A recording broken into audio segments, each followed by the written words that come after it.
다음 중 회계에서 산출되는 정보를 재무회계 분야와 관리회계 분야와 나눌 때 관리회계 분야에 해당하는 회계정보의 항목은 일정 시점에 있어서 회계의 재무상태 정보는 재무상태표, 재무회계 분야죠.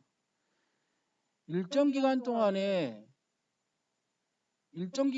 성과평가를 위한 사업부서의 손익정보, 성과평가는 관리회계 분야라는 얘기죠. 관리회계 분야. 그래서 내부 관리 목적의 관리에게 속한다 이거죠. 사업부서별 손익정보는. 그래서 2번은 재무회계 분야가 아니다. 이렇게 보시면 되죠. 제조업을 경영하는 회사가 바드럼에 대한 대손 충당금을 신규로 설정할 경우 손익계산 항목 중 변하지 않는 것은 대손 충당금을 붕괴하면은 차변에 대손 상각비, 대변에 대손 충당금 이렇게 붕괴가 되죠. 대손 상각비는 판매비와 관리비야. 대손 상각비는. 그러니까 매출액 마이너스 매출원가는 매출총이익, 매출총이익 마이너스 판매비와 관리비는 영업이익이란 말이에요. 자, 영업이익에 영향을 미치게 되고 그 하위로 법인세 차감전 순이익에 영향을 미치게 되고 그 하위로 당기순이익에 영향을 미쳐온다 이거죠. 그런데 매출총이익은 그 상이에요. 정기분 손익계산서 열어보면 매출액 마이너스 매출원가는 매출총이익 이렇게 돼 있단 말이죠. 그런데 대손상각비는 그 매출총이익 밑에 들어간다는 얘기야. 알겠습니까? 그래서 변하지 않는 거는 매출총이익은 변하지 않는다. 이 얘기에 대손상각비 설정하더라도 다음에 자본의 분류 중 그 성격이 다른 것은 매도 가능 증권 평가 손실 이거는 기타 포괄 손익 누계액으로 자본 항목에 속하죠. 자본 항목에. 나머지 금액은 자본 조정 항목이다 이거죠.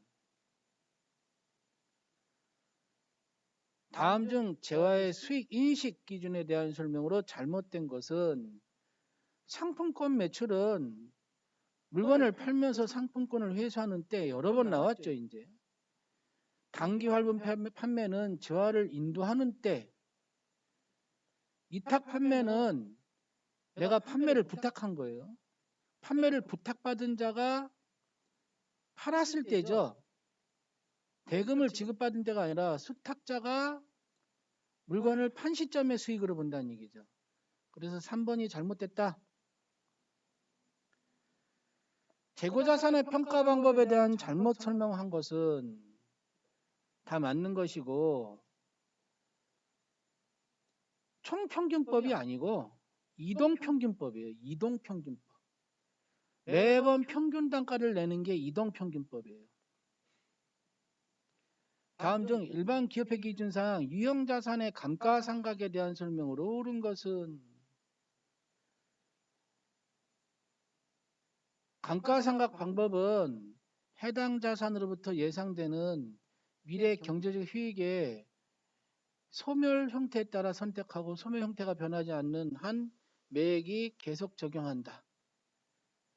4번이 옳고 동일하다면 정률법이 정액법보다 얘가 바뀌었죠. 정률법이 정액법보다 최초 감가상각비가 크죠. 초기 감가상각비가. 정률법은 초기에 거진 5년이다. 그러면 거진 0.451 정도, 거진 4, 50% 정도가 설정이 되죠. 그래서 정률법이 최초년 커지고 점차 줄어들죠. 정액법은 매년 일정한 거고요. 정률법은 아니고 정액법은 동일하다 이렇게 봐야죠.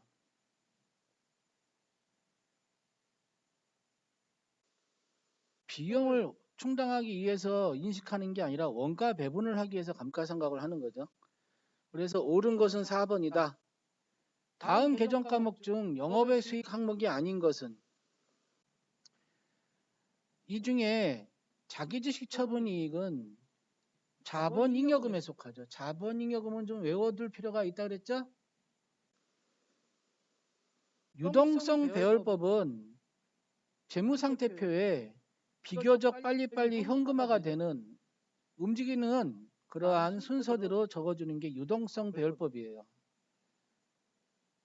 가장 나중에 배열되는 거는 부채로 봤을 땐 비교적 빨리 갚아야 되는 부채가 먼저 적히고 비유동 부채가 나중에 적힌다고 보는 거죠. 그래서 가장 나중에 배열하는 건 하고 물어보는 거죠. 지금 여기서. 퇴직급여 충당 부채는 비유동 부채예요. 종업원이 퇴직해야지 주는 거죠. 그러니까 나머지는 유동 부채죠. 유동성 장기 부채는 장기 차입금이 만기가 1년 이내로 도래하면 유동성 장기 부채라고 하는 거죠.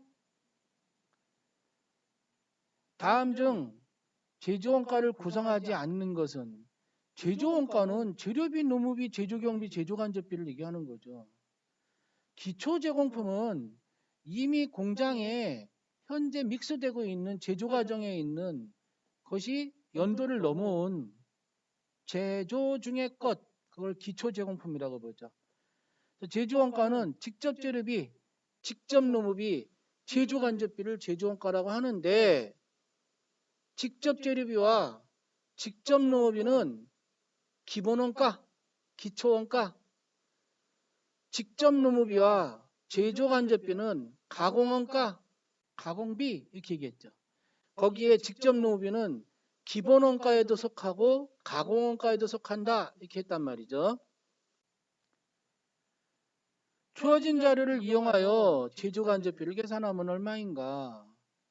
자, 제조간접비를 계산하려면 당연히 제조원가가 나와야 돼요.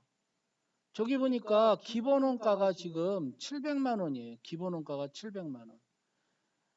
기본원가는 직접 재료비, 직접 노무비가 기본원가라고 좀 전에 얘기했어요. 직접 재료비, 직접 노무비가. 그런데 이 기본원가를 뺀 나머지는 제공품 계정을 생각하면 되죠. 제공품 계정. 제공품 계정은 여기다 써주게 되면 기초제공품 플러스 제조원가 이꼬로 완성품 플러스 기말 제공품 이렇게 되겠죠. 그러니까 제공품 계정 대변의 금액이 얘가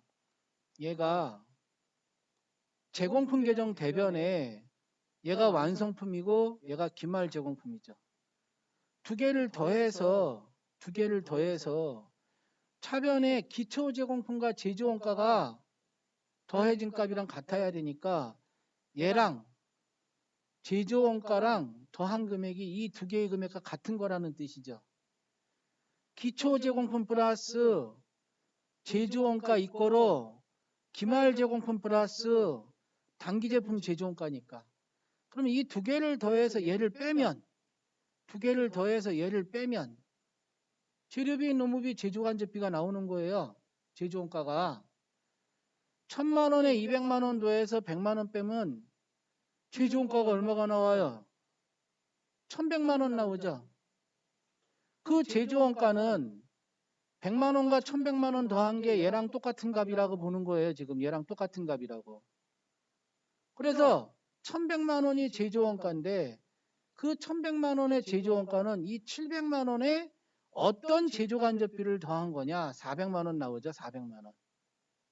자, 얘랑 얘를 빼면 1100만 원이 나와요. 그 1100만 원은 직접 재료비, 직접 노무비, 제조간접비를 더한 게 1100만 원이에요. 그런데 700만 원이란 금액이 있으니까 걔를 빼면 제조간접비 400이 나온다 이렇게 되는 거죠.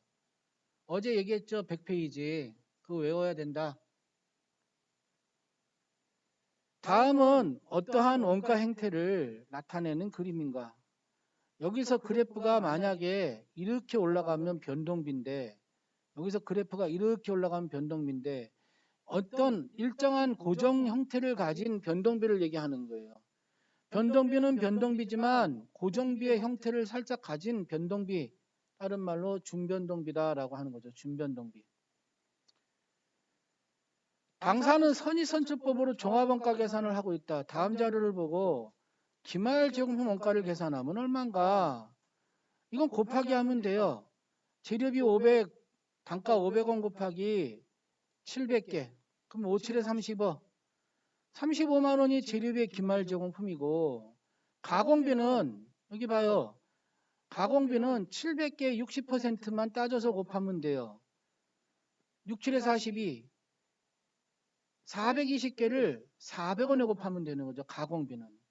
그래서 재료비는 35만 원하고 가공비는 이 금액에 420개를 400원에 곱해가지고 420개를 400원 곱해서 16만 8천 원이 나오는 거죠. 두 개를 더해서 51만 8천 원이 나온다 이 얘기가 되는 거죠. 52만 8천 원. 재료비는 이거랑 곱하면 되는데 가공비는 환산량을 찾아서 400원에 곱한다 이 얘기예요. 다음 부가가치세 과세 표준에 대한 설명 중 가장 거리가 먼 것은 재화의 수입에 대한 과세 표준은 그 재화에 대한 관세도 포함이 되죠. 개별 소비세도 포함이 되는데 재화를 공급하는 자에게 지급하는 장려금이나 대손금액은 과세 표준은 그냥 놔둬요. 즉 대손금액은 결국에 과표는 건들지 않죠. 세액을 뺄지언정. 그래서 2번이 잘못됐다.